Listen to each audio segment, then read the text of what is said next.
अस्सलाम वालेकुम नादरीन।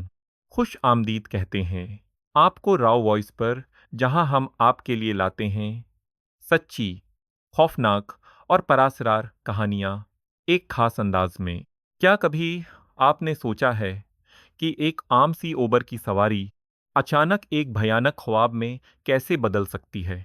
आज की कहानी है एक ड्राइवर की, जिसे रात गए एक ऐसा मुसाफिर मिला जिसकी मौजूदगी न सिर्फ अजीब थी, बल्कि उसकी रवानी के बाद ऐसा लगा जैसे वो कभी आया ही नहीं। अगर आपको ऐसी सनसनीखेज़ और परासरार कहानियां पसंद हैं, तो अभी चैनल को सब्सक्राइब करें, वीडियो को लाइक करें और कमेंट्स में ज़रूर बताएं कि अगर आप उस ड्राइवर की जगह होते तो क्या करते। आइए सुनते हैं आज की कहानी, गलत सवारी सिर्फ राव वॉइस पर।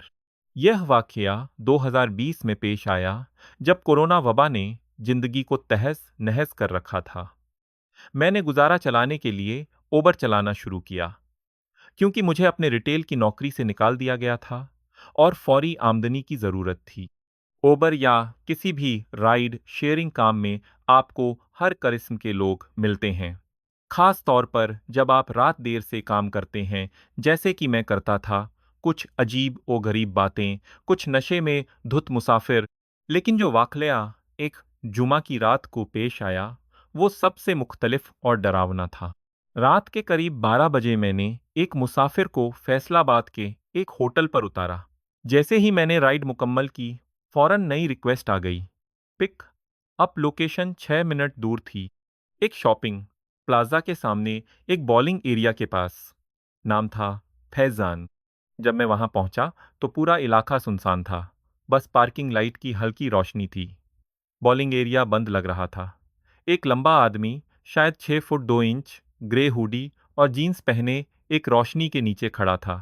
उसका सर झुका हुआ था, जैसे वो अपने जूते देख रहा हो। मैंने गाड़ी का शीशा नीचे करके पूछा, आप फैजान हैं?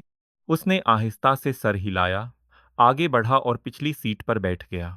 मैंने सफ़र शुरू किया और पूछा कि ऐप में दिया गया पता सही है। जवाब मिला, जी, वही है।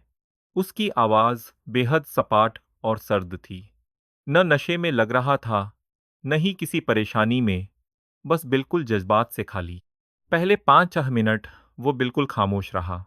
मैं आईने में कभी कभी उसकी तरफ देखता, तो वो मुसलसल सीधा मेरी तरफ देख रहा होता, जैसे पीछे से मेरी खोपड़ी घूर रहा हो। खामोशी तोड़ने के लिए मैंने पूछा, कैसी गुजर रही है रात? उसने जवाब दिया, बस वहां से निकलना था। मैंने पूछा, कहाँ से? तो कहने लगा, अहम नहीं। फिर करीबन 15 मिनट बाद हम एक सुनसान इलाके में पहुंचे, जहां पता था। अचानक उसने कहा, ये सामने वाले घर में गाड़ी घुमा लो। घर मुकम्मल अंधेरे में था, न कोई बत्ती, न गाड़ी, न कोई निशान कि कोई रहता हो। पुरानी दीवारें, उखड़ी हुई पेंट और घास उगी हुई थी। मैंने पूछा, ये आपका घर है? वो बोला, बस गाड़ी अंदर कर लो। मैंने हिचकिचाते हुए गाड़ी पार्क कर दी। वो बाहर निकला और सामने वाले दरवाजे के बजाय घर के पिछले हिस्से की तरफ चला गया। 2 मिनट गुजरे। कुछ समझ नहीं आ रहा था कि क्या करूं। आखिर मैंने सफ़र खुद ही मुकम्मल करके ऐप पर बंद कर दिया और गाड़ी रिवर्स करने लगा। लेकिन उससे पहले वो अचानक वापस आ गया। इस बार उसका चेहरा अजीब था, जैसे गुस्सा या खुशी या कोई और जज्बा मिला हुआ हो। वो पिछली सीट पर बैठ गया और बोला, मुझे दूसरे मकाम पर ले चलो। मैंने कहा, कहाँ? उसने कहा, बस चलाओ, रास्ते में बताऊंगा। मैंने कहा, ऐप में शामिल करना होगा। वो खामोश रहा, फिर बोला, वापस वहीं ले चलो जहां से लिया था। मैंने मीत बहस न की और उसे वापस उसी शॉपिंग प्लाजा पर ले गया। जब हम पहुंचे तो उसने अचानक कहा, कभी सोचा है कि तुम कैसे मरोगे? मैंने हंस कर कहा, नहीं, ऐसा कुछ नहीं सोचा। वो न हंसा न बोला, बस पिछली सीट पर टेक लगा ली और फिर बोला, मैं हर वक्त यही सोचता हूँ। फिर वो दरवाज़ा खोलकर आधा बाहर और आधा अंदर खड़ा रहा। मेरी तरफ देखा और कहा, तुमने आज गलत बंदा उठा लिया। फिर वो अंधेरे में गुम हो गया। जब मैंने घर पहुंचकर राइड की तफसील देखी तो फैजान का नाम गायब था, न कोई तस्वीर, न हिस्ट्री, जैसे वो राइड कभी हुई ही नहीं।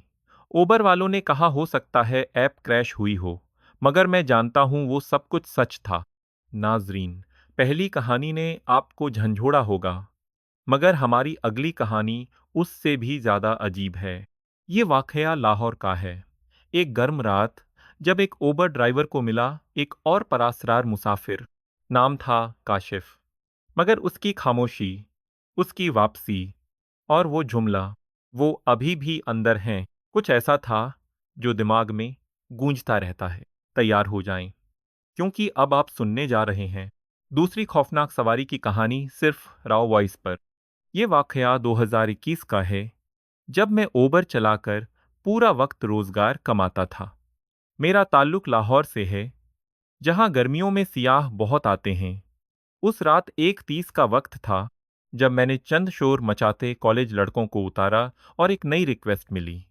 इस बार नाम था काशिफ और लोकेशन शहर के मरकज के पीछे एक साइड गली में थी।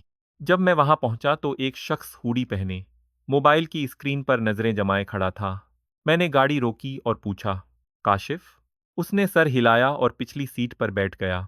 वो बिल्कुल खामोश था, न कोई सलाम, न जवाब। ऐप में दी गई मंजिल शहर के दूसरे कोने में थी, 25 मिनट दूर, एक वीरान आबादी में। 5 मिनट बाद मैंने देखा कि वो फोन निकालकर उसे गोद में रखे बैठा है, लेकिन न कॉल कर रहा था न मैसेज। बस उसका फ्लैश लाइट ऑन था, जो आहिस्ता आहिस्ता मेरी तरफ रोशनी डाल रहा था। मैंने आहिस्ता से पूछा, सब ठीक है?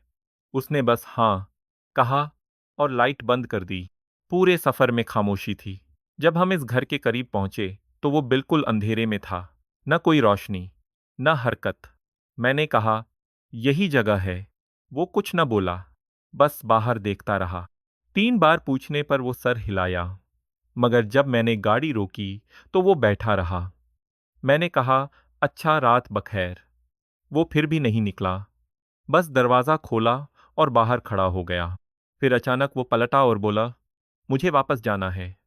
मैंने कहा, वापस कहाँ? वो बोला, जहां से लिया था। मैंने कहा, नई राइड रिक्वेस्ट करें। उसने इल्तिजा की, प्लीज मुझे वापस जाना है। मैंने फिर वही कहा। तब उसने कहा, मैं नहीं कर सकता, वो अभी गए नहीं। मैंने चौंक कर पूछा, कौन नहीं गए? वो खामोश रहा। फिर आहिस्ता से दरवाज़ा बंद किया और अंधेरे घर की तरफ चल पड़ा। मैंने कुछ देर इंतज़ार किया और फिर वहां से निकला। 3 ब्लॉक दूर एक पेट्रोल पंप पर रुका, बाथरूम गया और कुछ पीने के लिए लिया।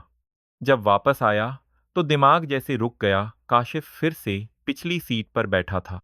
मैंने दरवाज़ा आहिस्ता से खोला और पूछा, तुम वापस कैसे आए? वो बोला, वापस ले चलो। मैंने मोबाइल निकाला और कहा, मैं पुलिस को फ़ोन कर रहा हूँ। वो झुककर मेरे कान के करीब आया और बोला, वो अभी भी अंदर हैं।